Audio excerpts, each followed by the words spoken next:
cool stuff to talk about as Jay gave us last week.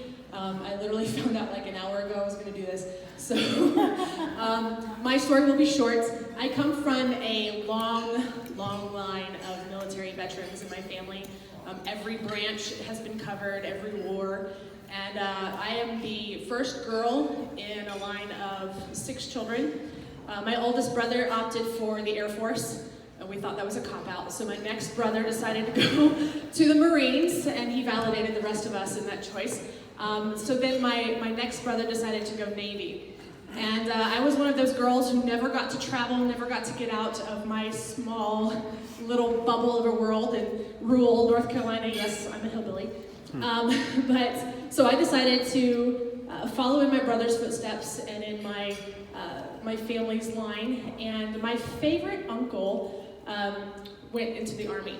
And he was a guy who, he did these survival camps for us every year as we were growing up. So from the time I was 9 years old and up, I've been eating snakes and taming wildlife and climbing through caves and all that kind of stuff. So he was a hero of mine. He actually had gotten blown up. He threw his helmet over a grenade to save his platoon, and half of his body was gone.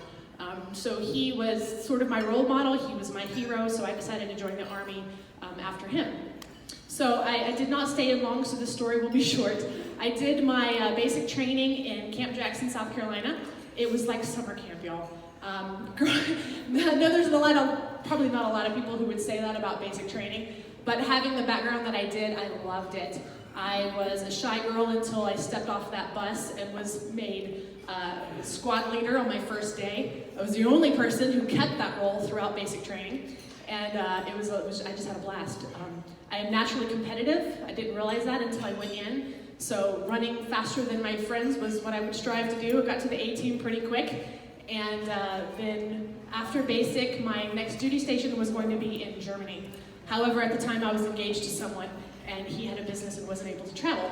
So I stayed at Fort Jackson and worked in supply and logistics. A lot of my organizational skills I learned during that time.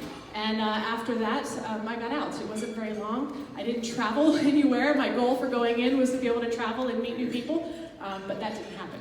So my time in was short, but it was eventful. It broadened my scope. It trained me a lot. I grew as a person, and a lot of those skills that I learned there, I am continuing. Now I'm more of an extrovert than I thought, if you haven't guessed. But I had a blast. My youngest son is interested in following my footsteps now, so we'll see if he decides to go with that. But thank you all so much.